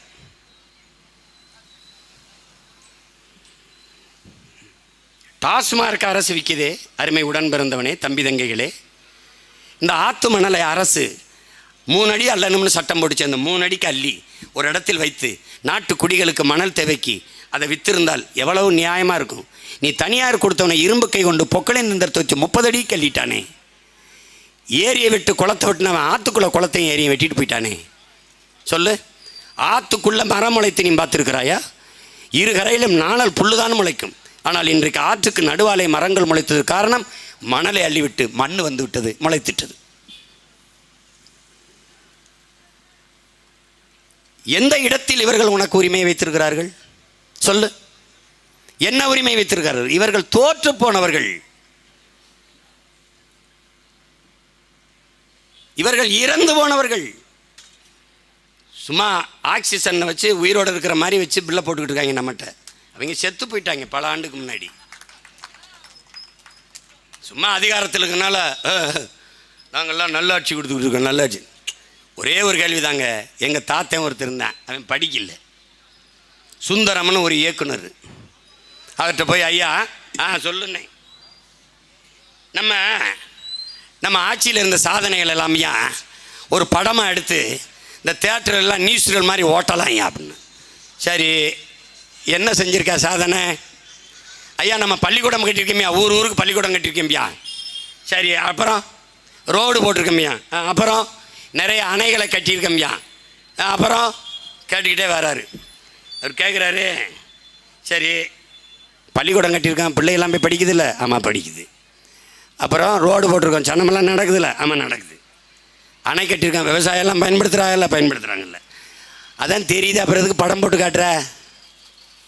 அதான் தெரியுதே, பிள்ளை படிக்குது, பிள்ளைக்கு தெரியுது, பெத்தாத்தால பிள்ளைக்கு தெரியுது, சனம் போகுது, போட்டது யாருன்னு தெரியுது, அணையை கட்டினது யாருன்னு தெரியுது, அது விவசாயி பயன்படுத்துகிறான்னு தெரியுது. இதுக்கு என்ன படம் போட்டு காட்டுற? உங்களுக்கு தெரியுமா, எங்கள் ஊர் பாத்திபனூர்னு ஒரு ஊர், எனக்கு பக்கத்து ஊர், அதில் ஒரு அணை கட்டினவன் அவன். கடைசி அந்த அணைகளுக்கெல்லாம் வெள்ளை அடித்தாங்க பாருங்கள், ஒரு 50 ஆண்டு கழிச்சோன்னே அதில் இவங்க பேர் எழுதிட்டாங்க. அணையை கட்டினவன் காமராஜன் பேர் எழுதி போடல, வெள்ளை அடிச்சு விட்டாங்க பாருங்க, இவங்க பேரை மொக்க எழுதிட்டாங்க. திருக்குறள் எழுதுனது கருணாநிதினு ஒரு தலைமுறை நம்புதில்ல. சிரிக்கிற தொலைக்காட்சியிலே ஒரு மாணவி சொல்லுது, இந்த குறளை ஐயா கலைஞர் அவர்கள் இந்த குறளில் சொன்னது போலங்குது. அதிலே நம்ம கள்ளச்சாரம் குடிச்சு எடுத்துருக்கலாம், அதுக்கே அந்த நேரம் நமக்கு கிடைக்கல. இவங்கள என்ன என்ன என்ன செய்யலான்ற நீ? எது ஒன்று புதுசாக செஞ்சாங்க. வள்ளுவருக்கு குறளோவியம் எழுதி, குறளோவியம் தந்த கலைஞரே, தொல்காப்பியம் தந்த கலைஞரே. அவன் மார்க்சியங்காருக்கு எழுதின தாயை கலைஞரின் தாயின்னு இவர் எழுதிட்டு இந்த மார்க்சியங்காருக்கே மறந்துட்டாங்க, கலைஞரின் தாய். ஐயோ ஐயோ, இது ஒரு கூட்டம். அது ஒரு தவறு நடந்துருச்சு. நான் உங்களோட பிறந்தது, நீங்கள் என்னோட பிறந்தது, இது ரெண்டில் ஏதோ ஒன்று தவறு, பெரிய தவறு.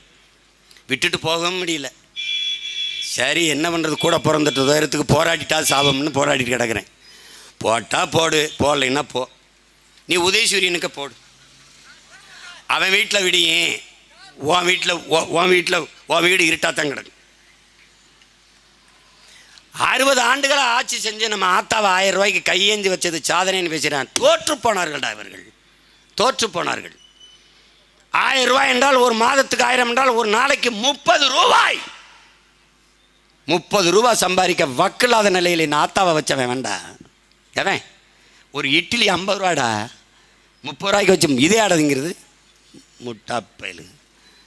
ஐயோ, அவன் தான் சொல்கிறான்டா ஏன் கள்ளச்சாராயம் குடிச்சாயின்னு. 400 ரூபாய் ஆகுதுங்க ஒரு குவார்ட்ரு குடிச்சு வீட்டுக்கு வர்றதுக்கு. 500 ரூபா தாங்க கூலி. 100 ரூபாயை வீட்டுக்கு கொண்டு அந்த புள்ள ஊட்டியில் எப்படி காப்பாற்றுறதுங்க? இதுனா 60 ரூபாங்க. 2 பொட்டலம் பிடிச்சா கூட 120, மீதி 300 ரூபாய் கொண்டு வந்து வீட்டில் கொடுத்துட்றோமுங்க. அதனால தாங்க அது கருமத்தை குடித்தோம்னு பேசுகிறேன். அப்படி தோற்று போனார்கள்டா தம்பி தங்கச்சி, தோற்று போனவர்கள் இவர்கள். தெருவில் அவர்கள் போகும்போது ஏளனமா, ஐயோ ஏன்டா வெக்கமில்லாமல் நீங்களும் வேட்டி சட்டை கட்டி தெருவில் திரிவீங்க அப்படி ஏளனமா அப்படியே. இவங்களே சாகாமல் இன்னும் திரிகிறாங்க மானங்கட்டு வெக்கங்கட்டு. நம்ம எதுக்குடா, நம்ம எங்கடா தோற்றம்? சொன்ன சொல்ல மாறலாடி எவனோடும் சேர்க்க இல்லை. தனிச்சு போட்டி எத்தனை கோடி பேரமை பரலை. நான் தெருக்கோடியில் கூட நிற்கிறேன். உன் கோடி எனக்கு வேண்டாம்.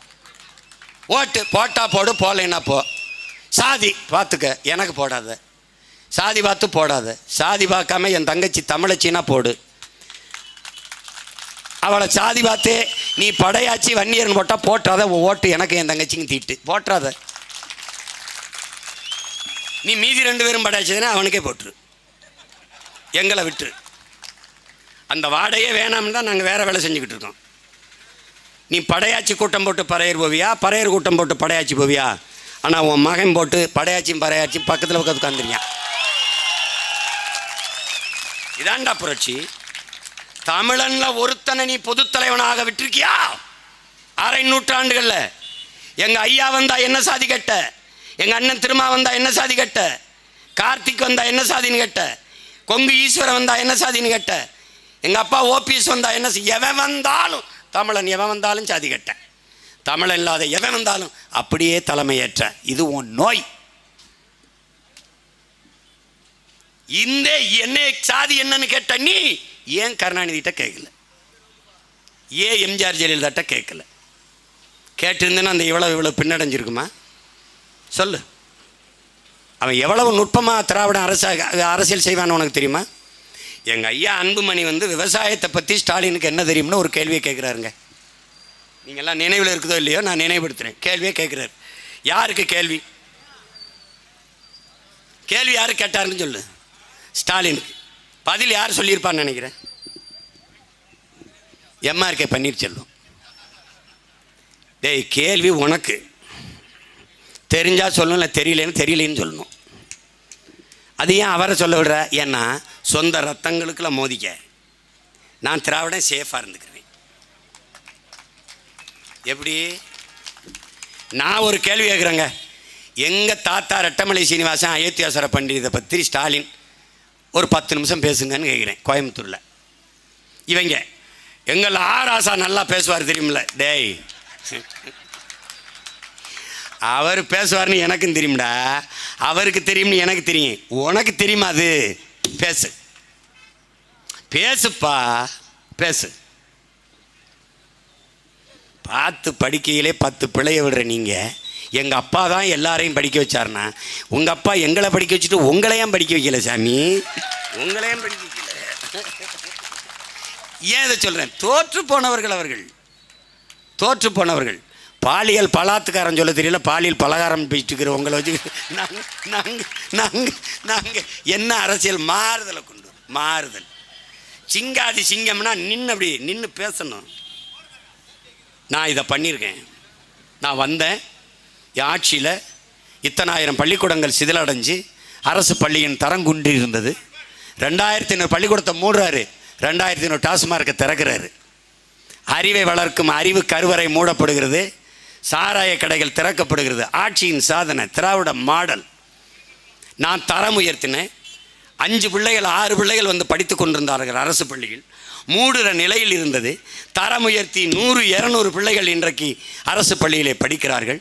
ஆசிரியர் பெருமக்களுக்கு அளவு கடந்த பாரு. ஃபின்லாந்துன்னு ஒரு நாடு, ஐஏஎஸ்க்கு மதிப்பு கிடையாது, ஐபிஎஸ்க்கு மதிப்பு கிடையாது, எவன் டாக்டருக்கு மதிப்பு கிடையாது. யாருக்கு மதிப்பு? ஆசிரியருக்கு தான். ஆசிரியர் இல்லாத ஏது ஐஏஎஸ், ஏது ஐபிஎஸ், ஏது மருத்துவர்? உன் தாயின் கருவறை 10 மாதம்தான் சுமக்குது, உயிர் கருவறை. ஆனால் பள்ளி கல்லூரிகளில் உன்னை 18-20 ஆண்டுகள் சுமக்கிறார்கள். அது அறிவு கருவறை. உன்னை சுமக்கிற ஆசிரியர் பெருமக்கள், பேராசிரியர் பெருமக்கள் எவ்வளவு போற்றுதற்குரியவர்கள். அவர்கள் வீதியில் வந்து நின்று போராடி விட்டார்கள், தோற்று போனார்கள் திராவிட ஆட்சியாளர்கள். அந்த ஆசிரியர்கள் கூட நின்று அவர்களோடு ஒருவனாக நின்று போராடிய இடத்தில் நாம் வென்றோம், அவர்கள் தோற்றார்கள். அற்ப தேர்தலில் தான் நாம் தோற்றிருக்கிறோமே ஒழிய கோட்பாட்டு கொள்கையில் நாம் வென்றவர்கள். அவர்கள் தேர்தலில் தான் வென்றிருக்கிறார்களே ஒழிய ஆட்சியில், நிர்வாகத்தில், கோட்பாட்டில், தத்துவத்தில் தோற்று போனவர்கள். அது வெறும் ஃப்ளாப் கிடையாது, அட்டர் ஃப்ளாப். நாங்கள் கேட்போம், சில படம் எப்படிடா இருக்குது அப்படின்னு. தேட்டருக்கு வந்திருக்கோம், படம் எப்படி இருக்கு அண்ணன், அது லேபிலே ஃப்ளாப் ஆயிடுச்சுன்னு அப்படின்னு. அதாவது இந்த படத்தை கழுவி பிரிண்ட் போடுறான்ல, அந்த இடத்துல அது ஃப்ளாப் ஆயிடுச்சுன்னேம்பாங்க. இது மாதிரி இப்போ 5 ஆண்டு கால ஆட்சி, முதல்ல 2 ஆண்டு முடிஞ்சிருக்கு. படம் பார்த்துட்டு வர தம்பிகள்கிட்ட கேட்டோம்னா படம் எப்படின்னா இருக்குண்ணே, ஃபர்ஸ்ட் ஹாஃப் சுமார்ண்ணா அப்படின்னு என்ன கேட்ப. அப்போ செகண்ட் ஹாஃப் நல்லா இருந்ததாடா, 2வது பாதி நல்லா இருந்ததா அப்படின்னு ஆரோக்கியம்னா. ஃபர்ஸ்ட் ஹாஃப் சுமார்ண்ணா, அப்போ 2வது பாதி செகண்ட் ஹாஃபு, அதுக்கு ஃபர்ஸ்ட் ஹாஃபே தேவலாம்ண்ணா. இதுதான் இந்த திமுக ஆட்சி. இப்போ 2 ஆண்டில் சிரிக்காத, 2 ஆண்டில் நம்ம கேட்போம்ல, இந்த 2 ஆண்டு அப்படின்னா ஓகேண்ணே பரவாயில்லண்ணே. அப்போ அடுத்த 2 ஆண்டு, அதுக்கு அந்த 2 ஆண்டே பரவாயில்லண்ணே. அதில் சாராயம் குடிச்சு 80 பேர் தான் செத்தான், இப்போ ஆயிரக்கணக்காக சாகுறாங்கண்ணே, அதுக்கு அதே பரவாயில்லண்ணே.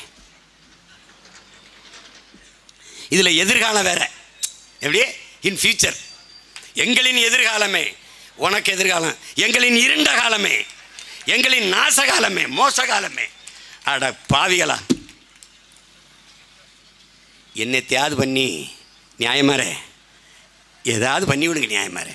ஒரு ஓட்டை என் தங்கச்சிக்கு இந்த மைக் சின்னத்தில் போட்டு விடுங்க நியாயமாரே, போட்டு விடுங்க. இவங்க பாருங்க, இந்த இந்த 15 நாளாக சாராய கடையை விட்டு வெளியில் வந்திருக்காங்களா பாருங்க. ஏன் சாராயம் வியாபாரம் குறைஞ்சிருக்கு? இதானே கேட்குறாங்க. இந்த 1000 ரூபா கொடுத்தாங்கல்ல, 1000 ரூபா எல்லாருக்கும் போய் சேர்ந்துருக்கா? நான் ஓட்டு கேட்டு போன இடத்துல, எப்பா தம்பி எனக்கெல்லாம் கொடுக்கலப்பா, உங்கள் அப்பா இறந்து போனார், 2 பிள்ளைகளை வச்சுட்டு நான் விதவை நான் இருக்கேன், எனக்கெல்லாம் 1000 ரூபா வந்தே சேரலப்பா, ஏதாவது பேசி வாங்கி கொடுப்பா, இந்த அளவுக்கு தான் இருக்குது. சென்னையில் தலைநகரில் மழைநீர் கழிவுநீர் வழிந்தோட காவா இல்லை, அதை சரி செய்ய முடியல. அற்ப கொசுவை ஒழிக்க திட்டம் இல்லை. குப்பையில் இருந்தால் கொசு வருது, ஏன் நாடு குப்பை மேடாச்சு, அதை தடுக்க திட்டம் இல்லை. அற்ப பாலித்தீன் பிளாஸ்டிக்கை ஒழித்து மாற்றுக்கு வர துப்பு இல்லை, தோற்று போனார்கள். அவ்வப்போது தேர்தலில் மட்டும்தான் வெற்றி பெறுகிறார்கள். வேற என்ன அவர்கள்ட்ட இருக்குது? என்ன இருக்குது? சில பாடல்களை நம்ம நினைக்கும் போது அப்படியே பொருந்தும், சில காலத்தில் அப்படியே பொருந்தும். இது உன்னால் முடியும் தம்பியில் ஐயா நம்முடைய அப்பா இளையராஜா அவர்கள் போட்டு ஐயா புலமை பித்தன் அவர்கள் எழுதுனதுன்னு நினைக்கிறேன். இது அண்ணன் கமல் அவர்கள் படம். எங்கள் அண்ணன் தான் அளந்து ஊற்ற சொல்லிட்டு இருக்காப்பா, அளவா குடிங்க அவர் தான். ஆகாய கங்கை காய்ந்தாலும் காயும் சாராய கங்கை. இங்கே பாருங்க எப்படி போறாரு பாருங்க, சாராய கங்கை காயாதடா, அப்படி பாடலாம்ல பாருங்க. ஆகாய கங்கை காய்ந்தாலும் காயும் சாராய கங்கை காயாதடா, ஆள்வோர்கள் போடும் சட்டங்கள் யாவும் காசுள்ளோர் பக்கம் பாயாதடா, குடித்தவன் போதையில் நிற்பான், குடும்பத்தை பாதையில் வைப்பான், தடுப்பது யாரென்று கொஞ்சம் நீ கேளடா, டாஸ்மார்க் காசிலே தாண்டா பாஸ்மார்க் வாங்குது போடா, டாஸ்மார்க் காசிலே தாண்டா பாஸ்மார்க் வாங்குது போடா, மண்ணோடு போகாமல் நம் நாடு திருந்த செய்யணும், உன்னால் முடியும் தம்பி தம்பி, அட உனக்குள் இருக்கும் உன்னை நம்பி, தோளை உயர்த்து தூங்கி விழும் நாட்டை எழுப்பு, எதையும் முடிக்கும் இதயம் உன்னில் கண்டேன், உன்னால் முடியும் தம்பி தம்பி. நாளைய நாட்டின் தலைவனும் நீயே, நம்பிக்கை கொண்டு வருவாயே, உனக்கென ஓர் சரித்திரமே எழுதிடும் காலம் உண்டு, உன்னால் முடியும் தம்பி தம்பி, அட உனக்கு இருக்கும் உன்னை நம்பி. அதுதான் சொல்ல வேண்டியது இருக்கு. சாராய கங்கை ஒன்றும் காஞ்ச மாதிரி இல்லை. இன்னைக்கு வரைக்கும் சட்டசபையில் சாராயம்தான். இப்போ முடிஞ்சிருச்சா? மொத்த பேரும் பாருங்க இந்த பக்கம் சாரு புருன்னு இப்படி போயிட்டு இருப்பாங்க.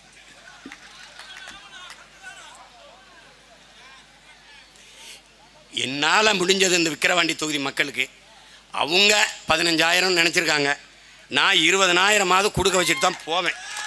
ஆமாம் ஆமாம். இப்போ மூக்கு தீண்டிருக்கான், தோடு தொங்கட்டான்லாம் உள்ளே வரும். ஆண்களுக்கு மோதிர கடை கூட வாய்ப்பு இருக்குது.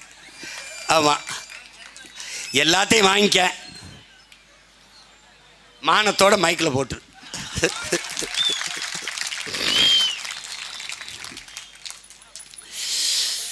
தோல்வி நிலையென நினைத்தால் மனிதன் வாழ்வை நினைக்கலாமா?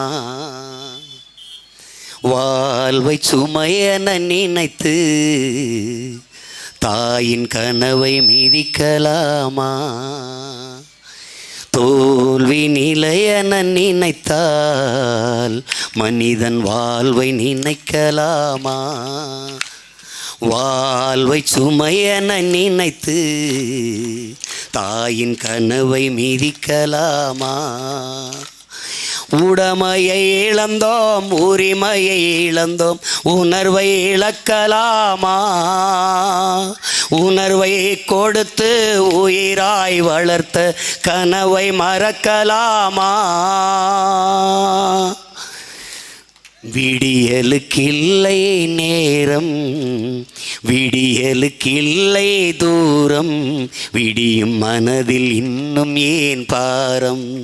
உன் நெஞ்ச முழுவதும் வீரம் இருந்தும் கண்ணில் இன்னும் ஏன் ஈரம்? யுத்தங்கள் தோன்றட்டும், இரத்தங்கள் சிந்தட்டும், பாதை மாறலாமா? இரத்தத்தின் வெப்பத்தில் லட்சங்கள் வேகட்டும், கொள்கை சாகலாமா? யுத்தங்கள் தோன்றட்டும், இரத்தங்கள் சிந்தட்டும், பாதை மாறலாமா? இரத்தத்தின் வெப்பத்தில் லட்சங்கள் வேகட்டும், கொள்கை சாகலாமா? உடமையை இழந்தோம், உரிமையும் இழந்தோம், உணர்வை இழக்கலாமா? உணர்வை கொடுத்து உயிராய் வளர்த்த கனவை மறக்கலாமா? தோல்வி நிலையென நினைத்தால் மனிதன் வாழ்வை நினைக்கலாமா? வாழ்வை சுமையென நினைத்து தாயின் கனவை மிதிக்கலாமா? இந்த பாட்டை நம்முடைய தலைவர் ஊமை வெளிகள் அண்ணா ஆபாபாணன் எழுதி மனோஜ் கோயன் அவர்கள் இசையமைத்தது. மெட்டெல்லாம் நம்ம அண்ணன் போட்டதான் ஆபாபாணன்கிறவங்க. இந்த பாட்டை ஈழதாயகத்தில் நம்முடைய தலைவர் ஒரு தேசிய கீதம் போல பயன்படுத்தினார். எப்படி வருது பாருங்க. வாழ்வை சுமையென நினைத்து தாயின் கனவை நீ மிதிக்கலாமாடாங்கிறது. யுத்தங்கள் வரட்டும்டா, ரத்தம் சிந்தட்டும்டா, பாதை மாறலாமாடா, அது மாதிரி எத்தனை தோல்வி எதுவும் வரட்டமாடா, நம்ம கொள்கை மாறலாமாடா, கொள்கை சாகலாமாடா, போட்டும்டா. எனக்கு ஒன்றும் இல்லை, நான் தோற்று போய் அப்படியே கூட போவேன், எனக்கு ஒன்றும் இல்லை. என் தலைவன் எனக்கு சொன்னது தான். நம் இனத்திற்கென்று வரலாறு கிடையாது, இலக்கிய சான்றுதான். அருண்மொழி சோழனும் அரசேந்திரனும் சோழ மண்ணை ஆண்டார்கள், கோயில் காட்டுது, கரிகாலன் கல்லணை சொல்லுது, வேற ஒன்றும் இல்லை. சிலப்பதிகாரம் சொல்லுது பாண்டி நெடுஞ்செழியன் மதுரை ஆண்டான்னு, வேற சான்று இல்லை. அப்போ தலைவர் என்ன சொல்றாரு? நமக்கென்று வரலாறு இல்லை, ஆனால் ஒரு இனம் தன் விடுதலைக்காக போராடி செத்தது என்ற வரலாறாவது நமக்கு வரட்டும்ங்கிறது. தன்னலமற்று நல்ல அரசியலை மலரச் செய்ய, நல்ல ஆட்சியை உருவாக்க தமிழ் தேசிய பிள்ளைகள் தூய உள்ளத்தோடு போராடி செத்தார்கள் என்ற வரலாறாவது இந்த வளத்தில் வரட்டும். போட்டா போடு, போலைன்னா போ. இதுக்கு மேலே உன் விருப்பம். போட்டாச்சு உதயசூரியனுக்கு தான் போட்டாச்சே, பல ஆண்டு போட்டாச்சு. மாற்றி போடு. பருப்பு சாம்பாரே அம்மா ஒரு வாரம் வச்சா சாப்பிடுவியா? கோச்சிட்டு போக மாட்டேன். என்னம்மா அது வைக்கிறாங்கன்னு 60 வருஷமாக ஒரே சின்னத்துக்கு ஓட்டு போடுற உனக்கு வெக்கம்மா நஞ்சூடு ஜொரணை ஒன்றும் கிடையாது. என்னத்தை கண்டுட்ட நீ? என்னத்தை கண்டுட்ட? மொத்த தமிழனும் ஒத்த குடும்பம் வாழ்றதுக்கு உழைச்சிட்டு கிடக்கிற நீ. கருணாநிதி ஒரு குடும்பம் வாழ்றதுக்கு நீ உழைச்சிட்டு கிடக்கிற, ஓட்டு போட்டு கிடக்கிற. உனக்கு மானம் கெட்டு போய் ஒரு 5 ஆண்டு உங்கள் பிள்ளைகள் கையில் ஆட்சியை கொடுத்துப்பாரு. பூமியின் சொர்க்கம் அதை மாத்திரமா இல்லையான்பாரு. உலகத்தின் தலை சிறந்த நாடு அது மாறுபாரு. ஊழல் லஞ்சம்ங்கிற வார்த்தை இந்த நாட்டில் இருந்துச்சுன்னா நான் கள்ளச்சாராயம் குடிச்சு வச்சாரம் குடிச்சு சாகிறேன்டா இருக்கான்னு சொல்கிற. ஊழல் லஞ்சம்ங்கிற வார்த்தை இருக்கான்னு பாரு. நீ பசிங்கிற சொல், ஏழ்மை வறுமை இருக்குதான்னு பாரு. ஒழிச்சிருவேன். ஏன்? நானே விவசாயம் செய்வேன், நானே ஆடு மாடு வளர்ப்பேன், நாட்டுக்கோழி வளர்ப்பேன், பட்டுப்பூச்சி வளர்ப்பேன், தேனீக்கள் வளர்ப்பேன், மீன் வளர்ப்பேன், பானை நானே செய்வேன், நெசவு நானே செய்வேன், மீன் பிடிக்கிறதையும் நானே செய்வேன். படகு நான் வாங்கி கொடுத்தேன் மீனவனுக்கு, மீன் பிடி. நான் வந்த பிறகு சிங்களனை தொற்ற சொறாய மீனவனை பார்க்குறேன். அவன் சோறு கொண்டு போகிறானோ பெட்ரோல் கொண்டு போகிறானோ, கையெறி குண்டு 50, அதிநவீன ஆயுதங்கள், வெல் ட்ரைனிங் நானே கொடுப்பேன். ஓய்வற்ற மிலிட்ரி பல ஆளுகள் எங்கால் இருக்கான் கொடுப்பேன். நெய்தல் படைன்னு ஒன்று கட்டுவேன். படகுக்கு 2 வீரனை ஏற்றி விடுவேன். கூடி மீன் பிடிக்கிற எவனாவது வந்தால் தூக்குடா, நடு கடலில் தூக்குடா. இன்டர்நேஷனல் இஷ்யூவாக கடை, சர்வதேச பிரச்சனையாக கடை, நான் பார்த்துக்கிறேன். நீ அட்ரான்னு அடித்து தூக்கிடுவான். இன்றைக்கி எல்லை தாண்டி போன என் மீனவனை பிடிச்சி வச்சுக்கிட்டு தூக்கில் போடுவேன்ற. தூக்கில் நான் வந்துட்டேன்னா ஒரு சிங்கள மாணவங்க படித்து இங்கே ஒரு தொழில் நடத்தி போயிட முடியும்னு நினைக்கிறியா நீ? கஞ்சா வச்சுருந்தான், கொக்கைன்னு வச்சுருந்தான், அவின்னு வச்சுருந்தான், தூக்கி உள்ளே வச்சு வெளுத்து விட்டுருவேன். நீ நினச்சிக்கிட்டு இருக்க நீ. இவங்க செய்ய மாட்டாங்க. இங்கே ரத்தம் செத்து போனவங்க. எங்கள் ஐயா பாரு எவ்வளோ மதிப்பிற்குரிய அரசு விற்கிற டாஸ்மார்க் சரக்கில் கிக்கு இல்லை அப்படின்னு. அதில் கொஞ்சம் எலி பேஸ்ட்டை சேர்த்து விடுங்க ஐயா. ஊமத்தங்காயை கொஞ்சம் சேர்த்து விடுங்க, கிக்கு நல்லா இருக்கும். இது எப்படி கிக்குலேன்னு எப்படி எங்கள் ஐயாவுக்கு தெரியுது? எப்படி தெரியுது? ஏன் கிக்கு இல்லாத சரக்கு விற்று மக்களை ஏமாத்திரி மக்காக்குறீங்க? கொஞ்சம் கிக்கோட வைக்கிங்க. இவங்களை என்ன தான் செய்யலாம்னு சொல்லு நீ. டாஸ்மார்க் வியாபாரம் குறைஞ்சி போச்சுன்னு டிஸ்கஷன் செய்யுது. அரிசி நெல்லை கொள்முதல் செஞ்சு சேமிச்சு வைக்க கிடங்குல துப்புக்கட்ட வயலுக்கு தெருவில் போட்டு மழையில் நினைஞ்சு முளைச்சி போகுது. அது என்ன பண்ணுறாங்கன்னு நினைக்கிறேன். இவங்களே வாங்கிக்கிறாங்க இந்த நெல்லை. எதுக்கு? சாராய ஆலைக்கு எடுத்துகிட்டு போகிறாங்க மூலப்பொருளாக. அதிலிருந்து அந்த பீரு இந்த சாராயெல்லாம் தயாரிக்கிறாங்க. தம்பி, இவங்களை ஒழிக்காமல் நீ நல்ல அரசியலை உருவாக்க முடியாது, நல்ல ஆட்சியை மலர செய்ய முடியாது. அதை நல்லா கவனத்தில் வச்சுக்க. நீ உன் கொள்கைக்கு எதிராக உன்னை பெத்த தாய் தந்தரே வந்தாலும் எதிரியாக தான் கருதணும். அதில் சித்தப்ப அந்த கட்சியில் இருக்கான், ஒன்றிய செயலாளர் இருக்கான், மாவட்ட செயலாளர் இருக்கான், மந்திரியாக இருக்கான், மயிராக இருக்கான். அதை பற்றி கவலை கிடையாது. உனக்கும் பின்னாடி வருகிற தலைமுறை வாழ்க்கை நல்லா இருக்கணும்னா இவங்களை ஒழிக்கணும். ஒழிக்கணும்னா என்ன செய்யணும்? ஒரே ஒரு ஓட்டு மைக் சின்னத்தில் போடணும். மைக் சின்னத்தில் போடணும். 26 தூய தமிழர்களின் ஆட்சி, தமிழ் தேசிய ஆட்சி மலரணும். அதுக்கு என்ன பண்ணுவே தெரியாது. நீ வீட்டை வெல்லாமல் நாட்டை வெல்ல முடியாது, தெருவை வெல்லாமல் தேசத்தை வெல்ல முடியாது. தேனாம் பேசு, பார்க்குறவனையெல்லாம் பேசு, நமக்கானவனாக மாற்று, நெருப்பாய் மாறு. எதனோடு சேருதோ நெருப்பு தண்ணி இயல்புக்கு மாற்றும். அது மாதிரி நீ யாரோட சரியோ நமக்கானவனாக மாற்று. பேசிக்கிட்டே இரு, சரியாயிடுவான். இல்லைன்னா கூட்டத்துக்கு தள்ளிட்டு வா. வரலைன்னா ஒரு குவார்ட்ரு வாங்கிட்டு கூட கூட்டிகிட்டு வந்து உட்கார வை. உட்காரா, எங்கள் அண்ணன் எங்கள் அக்கா என் தம்பி தங்கச்சிலாம் பேசுகிறது, எங்கள் அண்ணங்கெல்லாம் பேசுகிறது கொஞ்சம் கேள்றா அப்படின்னு கேட்டால் சரியாயிடுவேன். சரியாக இருக்காங்கல்ல 75 வயசு 80 வயசு பெரியவங்கள்லாம். நீ வந்ததுக்கு பிறகுதாண்டா தெரியுது நாங்கள்லாம் தமிழர்கள்னுன்ற. எப்படி ஏமாற்றி மூளையை கழுவி வச்சுருந்துக்காம பாருங்க. கொடுமை தான். மாறும். மாறாது என்ற சொல்லை தவிர மற்றவை அனைத்தும் மாறிவிடுங்கிற மார்க்ஸ். மாறும். நம்ம தாத்தா பட்டுக்கோட்டை சொல்கிறான்ல, தானா எல்லாம் மாறும் என்பது பழைய பொய்யடா தம்பி, பழைய பொய்யடா. மாற்றணும், மாறுவோம், மாற்றுவோம், மாற்றும். என்னடா ஒரு மகன், ஒரு சின்ன சின்ன பிள்ளைகள் நாங்கள் கத்தி 36 லட்சம் பேர் ஒரு ரூபா ஓட்டு காசு வாங்காமல் போட்டிருக்கான்னா மாறலையா? 20 நாள் தேதி அறிவித்து நாளைக்கு தேர்தல், இன்னைக்கு சீட், இன்னைக்கு சின்னத்தை கொடுக்குறான் மைக்குன்னு. 86,000 பேர் ஏன் சின்னம்னு விவசாயி சுயேட்சைக்கு போட்டிருக்கான். அது நம்ம ஓட்டு தான். அப்போ 37 லட்சம் ஓட்டாயிருது. வரும் காலம் வரும் என்று காத்திருந்த தலைவனின் பிள்ளைகள் அல்ல, நமக்கான காலத்தை உருவாக்கிய தலைவனின் பிள்ளைகள். நமக்கான காலத்தை நாம் உருவாக்குவோம், நாம் மாறுவோம், மாற்றுவோம். மாற்றம் என்பது மானுட தத்துவம். மாற்றம் என்பது சொல் அல்ல, செயல். ஒவ்வொரு தம்பியும் 10 ஓட்டு எப்படியாவது அக்கா அபிநயா பொன்னிவளவனுக்கு நம்ம பெற்றுக் கொடுக்கணும்னு உறுதியோட. ஒவ்வொரு தங்கச்சியும் 10 ஓட்டு. ஒருவர் 10ஆவும் 10 100ஆவும் பகைவர் நடுங்கும் படையாவும். இது கோட்பாடு. இதை வச்சுக்கிட்டு வேலை செய்.